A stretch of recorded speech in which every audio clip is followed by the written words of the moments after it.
Okay, we're going to continue with chapter 5, section 3. Go ahead, Michael, ask your question. Number 56? Yeah, it is 12x squared minus 3x minus 3x minus 9. When you graph, when you factor, right, this is a parabola. The reason why we factor is to find out where it crosses the x-axis, okay? And the first thing you need to look for, you got the 12, the 3, and the 9, and right away I look and I can see that I can factor out a 3. So I want to use distributive property to factor out a 3. I will have 4x squared minus x minus 3. That's your first step. The next thing we do, so we're going to use our guess and check method. For 3, it's going to have to be 3 and 1. It's the only two numbers multiplied together to give you 3. For 4, for the first term, I could have 2x and 2x, or I could have 4x and 1x. The more you do, the better you get at it. And we think it's going to be 4x and 4x, because if you look at the two outside terms and the inside terms, 4x and 3x, I can get this middle term. I can get the negative 1x. I know the signs are going to be different because we have a negative 3. So 4x times negative 1 is negative 4x plus 3x will give me the negative x. Okay. So that's completely factored. John? Are you supposed to figure it out like that? Yes. You don't have to, Okay, yeah. but it makes your factoring a lot easier. Today, let me add just one thing that we're going to do here today that's different from yesterday. We're going to find the zeros. We're going to solve this to find the zeros.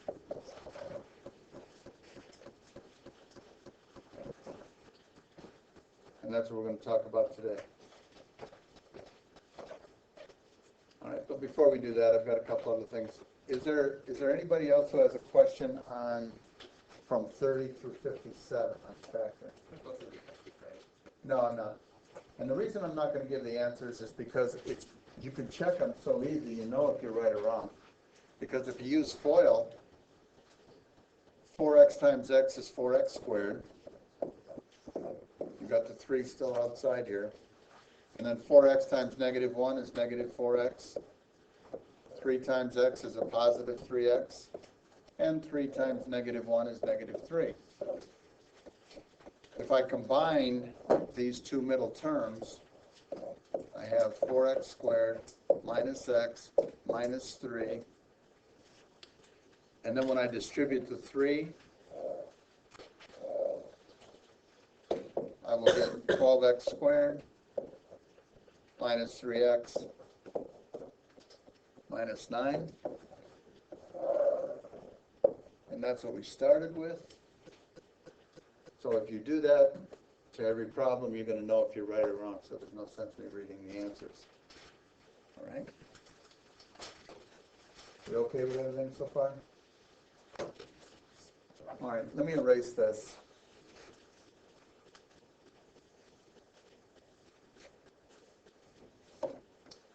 And let's look at a problem, 3x times x plus 4 minus 2 times x plus 4. Yesterday we discussed on how to factor that. Remember what it is? 3x minus 2 minus 4. You take the 3x minus 2 and we multiply times the common factor of x plus 4. That's factor. The key here is these two have to be the same. That's the key. All right? You okay with that, Rudy? If 3x and negative 2 are in parentheses, can you still do the same thing? Yes. let's take another example, and let's take 15x squared minus, let's make that 15x cubed minus 5x squared plus 9x minus 3. We have 4 terms here. And this is something we didn't talk about yesterday. We have 4 terms. So what we're going to do here, if there's more than 3 terms, we look to factor by grouping.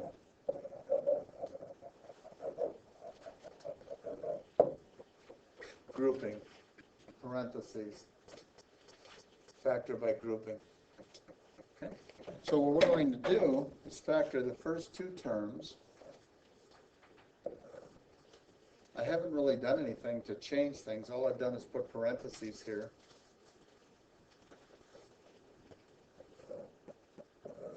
And I'll group the second 2 together.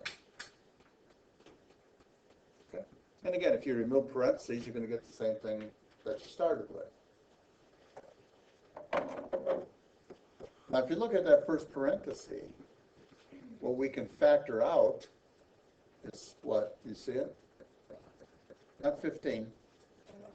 5x squared. 5x squared times x, 3x, that'll give me the 15x cubed, minus 1.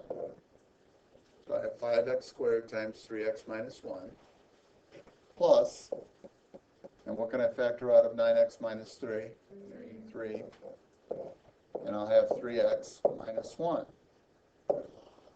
So that we can see that these 2 factors are the same.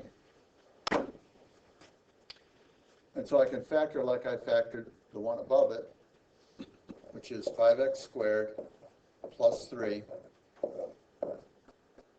times the common factor of 3x minus 1. Okay? And that's how we factor by grouping. I wrote the same problem up here, okay, over to the right, but I changed the signs. I made it in 9x plus 3. Okay, so this is going to be a little bit different. You have to watch out, especially if you have a minus there. I can group. That's no problem. And I think I'm going to rewrite the problem down below here.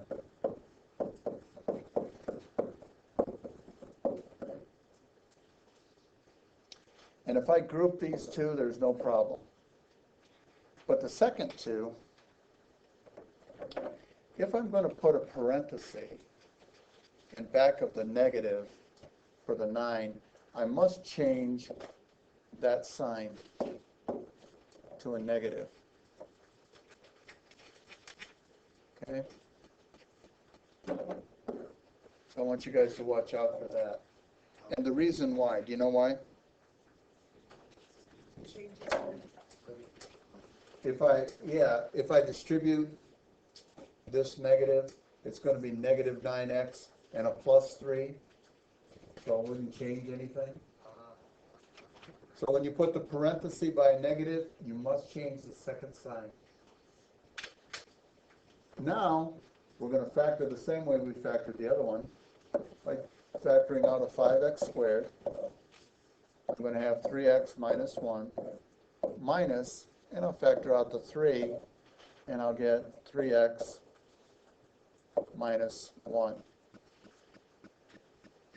And if you want to multiply everything back out and distribute and combine like terms, you're going to get what you started with. So I haven't changed anything, but I put it into a form where I can factor 5x squared minus 3 times the common factor of 3x minus 1. So be careful here when you put that parenthesis behind a negative that you change this second sign. This one right here. Change that from a plus to a minus. Okay?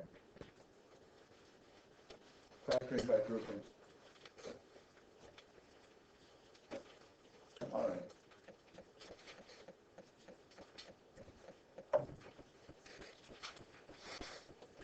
half of it, I'm going to show you just a couple of examples. The zero product property. All right, your directions will say factor and use a zero product property to find the zeros. This is all the same thing. We're looking to find the zeros. We're looking for a solution because now we're talking about equations. Find the zeros, find the solution. Sometimes you'll see find all the roots. And really, they are the x-intercepts. They're all the same. Okay? And the zero product property states that if a times b equals 0, then either a equals 0 or b equals 0, which kind of makes sense. If a is 0, 0 times b is 0, or if b is 0, then a times 0 is 0. Here's one of the problems, x squared minus 10x minus 56. That was in your homework from last night. I don't know the number that was, but it's one of your problems. And we're going to set this equation equal to 0 to solve it. We factor x minus 14, x plus 4. And one of these parentheses has to equal 0. So we'll set x minus 14 equal to 0 and x plus 4 equal to 0, and we solve. X equals 14, or x could equal negative 4. That means if you put in 14 for x in the original equation here, it will equal 0. And if you put negative 4 into x, it will also equal 0. And 14 and negative 4 are the two places where this parabola will cross the x-axis. Okay, does that make sense? Let's do one more, let's do a couple more examples here.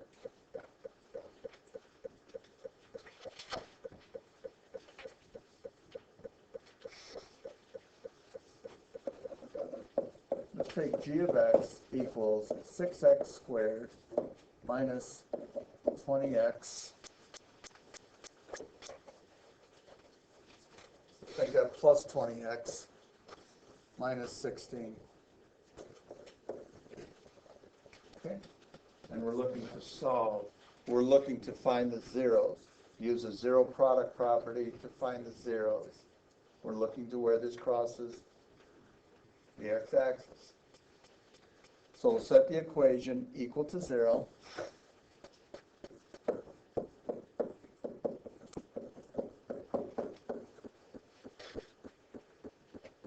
The first thing we look for when we factor, do any of these terms have anything in common?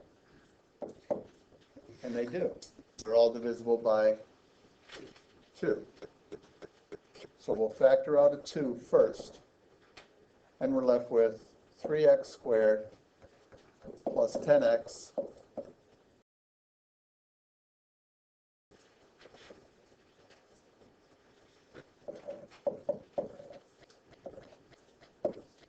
from here. We look to factor. When you have the 3x squared, there's not a lot of choices that we have. It has to be 3x times x. It's the only two numbers multiplied together that will give you 3x squared. For 8, we have a choice. It could be 1 and 8. It could be 8 and 1. It could be 4 and 2, or 2 and 4. Those are our choices. The more you do, the better you get. And it's a guess and check. I know the signs are going to be different because we have a negative 8 at the end. So we'll make this plus and this minus. If you look at the outside-inside terms, they're going to equal 10x. The first two terms will give you 3x squared. Negative 2 times 4 gives you negative 8. And then the outside-inside terms will add up to 10x. So what is the solution? Well, either 3x minus 2 has to equal 0, or x plus 4 has to equal 0. What about the, well, we'll talk about the 2 on the outside. So let's add 2 and divide by 3. So x could equal 3 halves.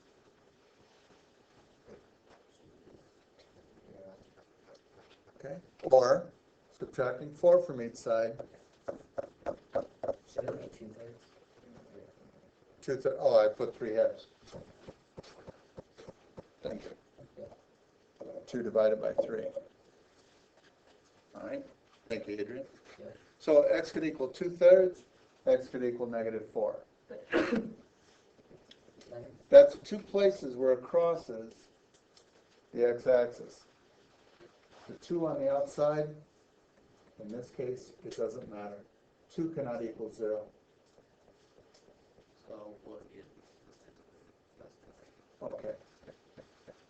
Where it does matter, let me take the same problem. I had done this with the other class, but I'm going to erase this. And let's say we have 6x cubed plus 20x squared minus 16x. Notice this 3, I have it circled.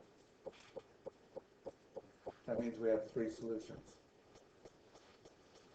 We're going to be dealing with quadratics. That's an x squared term, 2 solutions. But because this is cubed, we're going to have 3 solutions. Set the equation equal to 0. We have 6x cubed plus 20x squared minus 16x. I don't think you're going to have anything like this in your homework, at least not for a couple of days yet. But now, instead of factoring out a 2, we're going to factor out 2x. And the result is going to be 6x squared. It's going to be 3x squared. Plus 10x minus 8. And we'll factor the same way we did before. And we have 3x minus 2. Okay, so we factored that parenthesis the way we factored before. And the zeros are going to be the same. 2/3 will be 1. -4 will be another. But then we have this variable on the outside. And this could also equal 0. 2x could also equal 0. And if you divide it by 2, then x could equal 0. In this case, because it's a cube, this is a cubic function, it's going to cross the x-axis. It's an S-shaped curve. It's going to cross the x-axis at 0, at 2/3, and at -4. Okay? So the homework for tonight will be on page 295 to 297, 7 through 9, 19 through 21, and 58 through 102. It's a lot of problems, so make use of your class time. Okay? Thank you. But it is a lot of problems. All right. Yes, it is. Whoa, yeah.